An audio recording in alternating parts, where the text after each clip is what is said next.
बहुत ज़्यादा कॉन्फिडेंस में होता है। तो ऐसे लड़के भी देखे 200 प्लस स्कोर करते हुए, क्योंकि उनका कॉन्फिडेंस बहुत अपर लेवल का होता है। हालांकि अगर नॉर्मल बंदा होगा वो फेक करने जाएगा, पकड़ा जाएगा, क्योंकि उनका एक्सपीरियंस बहुत ज़्यादा है।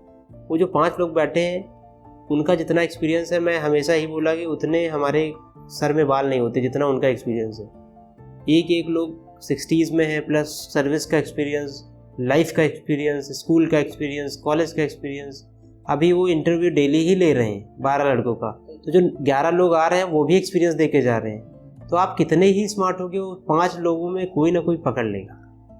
बहुत रेयर चांस होते हैं कि एक आध फेक करके निकल जाता है, तो वो बहुत एक्सेप्शन है। एक्सेप्शन हर जगह होते हैं। और वो प्रेशर में भी डालते हैं कि जो बच्चा है ट्रू सेल्फ निकल के आए उसका। कभी कभी जानबूझ के प्रेशर में डालेंगे, उस प्रेशर में पता चल जाता है कि कैसे रिएक्ट करोगे। सच में एक सिविल सर्वेंट का क्या काम है? वो इस सिचुएशन में रहेगा तो वो कैसे रिएक्ट करेगा, सच में वो वही जानना चाहते हैं। हाँ बिल्कुल। आपका इंटरव्यू के लिए प्रिपरेशन आपकी कैसे की आपने? 2023 में इंडियन फॉरेस्ट सर्विस का इंटरव्यू दिया था, 2024 में सिविल सर्विसेज दिया था। तो ओवरऑल मेरा जो स्ट्रेटजी था वो फोकस था जो ट्रांसक्रिप्ट होती है, पास्ट ईयर में क्वेश्चन पूछे गए और मेरे जो डैप में पॉइंटर्स हैं उनको मैं मिक्स करके अपने क्वेश्चन बनाता था। और जो क्वेश्चन होते थे मैं उन्हीं को आंसर करने की कोशिश करता था, बोल के करता था, दोस्तों के सामने करता था। तो उससे क्या हुआ कि जो क्वेश्चन थे मेरे डैप के हिसाब से रेलेवेंट क्वेश्चन बने और मैं उनका आंसर करना सीखा। और साथ ही साथ मैं कुछ चीज़ों में एक्सट्रीम जजमेंट लेता था, तो उनको मैं बैलेंस करने की भी ट्राई किया। इस बार पर्टिकुलरली मैंने बैलेंस ऑफ जजमेंट पे वर्क किया कि कोई आंसर एक्सट्रीम में नहीं बोलना है, चीज़ें बैलेंस रखनी है हमेशा। समहाउ अपना जो भी पॉलिटिकल आइडियोलॉजी है उसको भी थोड़ा हाइड करके ही रखना है, क्योंकि कभी कभी क्या होता है उनको पसंद नहीं आता। तो जो एक्टिविज़म है उसको छुपा के रखना है, और वो है भी तो थोड़ा ब्यूरोक्रेसी को अच्छे से देखोगे तो वो चला भी जाएगा, क्योंकि ब्यूरोक्रेसी में अल्टीमेटली बहुत ज़्यादा चैलेंज है और गवर्नमेंट बहुत अच्छा वर्क कर रही है। बेसिकली चैलेंज इतने ज़्यादा होते हैं कि वो कितना भी वर्क करे वो ख़त्म नहीं हो रहे हैं।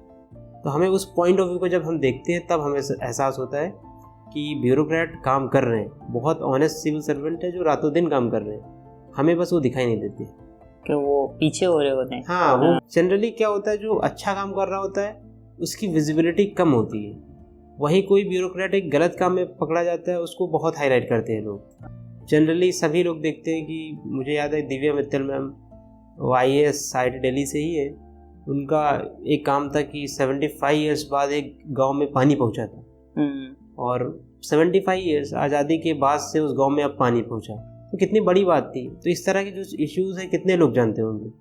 बेसिकली ये सारे इश्यूज बहुत कम लोग जानते हैं। जो इंटरव्यू के लिए जो डैब बनता है, क्या होता है एप्लीकेशन फॉर्म, जो डिटेल एप्लीकेशन फॉर्म होता है उसमें भी हमें वो भरना होता है, उसकी भी क्या सावधानियां बरतनी चाहिए जो हमारे इंटरव्यू में वो हेल्प करे इन अ पॉजिटिव वे? उसमें एक सेक्शन होता है जिसमें हॉबीज़ होती है और हमने जो अचीव किया है वो होता है। तो मैं कहूँगा हॉबीज़ वही भरो जो जेन्युइन हो। जैसे मैं क्रिकेट खेलता था और देखता था तो मैं क्रिकेट भर दिया, और मैं मूवीज़ वगैरह का भी बहुत बड़ा फ़ैन था तो मैंने वो भर दिया। और साथ ही साथ जो अचीवमेंट हमने स्कूल लेवल या कॉलेज में किया है वो ऑथेंटिक ही भरना है, हमेशा सच भरना है, क्योंकि सच से ही आप हेजिटेट नहीं होगे, जब भी क्वेश्चन आएगा बड़े अच्छे से बताओगे, तो सच भरोगे नंबर मिलेगा। अगर कहीं से भी ज़्यादा के चक्कर में थोड़ा बहुत इधर उधर का भर दिए और नहीं पता है तो वो फिर बोर्ड बहुत ज़्यादा पनिश करता है। तो ये इंश्योर रखिए जो भी भरिए सच भरिए, और प्लस डैप जब भी भरिए जो पर्सनल इन्फॉर्मेशन है 2 बार 3 बार चेक कर लीजिए तभी सबमिट करिए, और 1-2 बार अपने दोस्तों को भी दिखा लीजिए, क्योंकि वो क्रूशियल होता है। कई बार सिलेक्शन होने के बाद मिस्टेक्स पाई जाती है, नाम में पाई जा रही है, पापा के नाम में, मम्मी के नाम में, फिर एफिडेविट रिक्वायर्ड होता है। तो वो सारी चीज़ें अवॉइड करने के लिए हमें फॉर्म बड़े केयरफुली भरना चाहिए। UPSC एनफ टाइम देता है कि हम फॉर्म भर सके, और उसको दोबारा इवन वो एडिट रिव्यू करने का भी टाइम देते हैं। तो हमें दोनों चीज़ें इंश्योर करनी चाहिए। उसको बनने से पहले हमें ये चीज़ मेक श्योर करनी है। हाँ, जब आपका रिजल्ट अनाउंस हुआ उसके पहले और उसके बाद लोगों में क्या बिहेवियर में चेंज देखा? रिलेटिव्स, फैमिली, फ्रेंड्स, ऐसे लोगों को भी कॉल आई थी जो कभी नहीं आती है?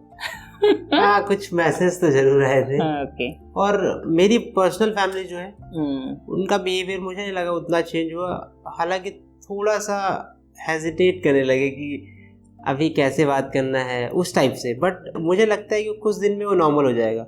मैं उनके लिए छोटा बच्चा था, आज भी हूँ, क्योंकि मैं सबसे छोटा हूँ घर पे। वो लोग वैसे ही देखते हैं मैं कुछ भी कर लूँ। और रही बात रिलेटिव्स की, तो रिलेटिव्स के कॉल मेरे मोबाइल पे अब आने लगे।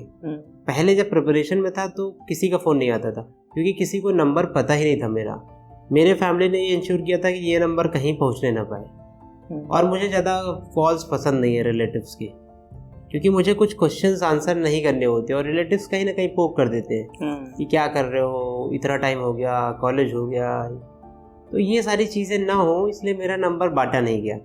लेकिन जब सिविल सर्विसेज निकला तो ये नंबर ऑटोमेटिक इतने तेज़ी से फैला कि बहुत सारे कॉल्स आए। और थोड़ा सा सब लोग अब नमस्ते करते हैं, जो बड़े भी हैं वो भी नमस्ते कर रहे हैं। तो मैं सोचता हूँ नमस्ते क्यों बोल रहे हैं। ये बिहेवियर में थोड़ा रिलेटिव्स के चेंज आया है।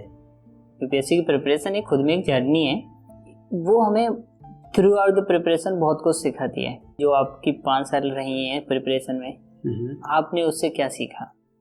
सबसे पहली चीज़ मैं सीखा कि हमें हमेशा ग्राउंडेड और हम्बल रहना चाहिए। और मैं इवन सक्सेस के बाद भी मुझे लगता है इस सक्सेस ने मुझे और हम्बल कर दिया है। अभी जैसे मैं, कोई ऑटो वाला होता है वो भी डांट के चला जा रहा है, ऐसा लगता है, मैं कुछ नहीं बोलता कि कोई नहीं ठीक है। और सेकेंड चीज़ मुझे लगता है परसिवरेंस और जो पेशेंस है ये बहुत ज़रूरी है।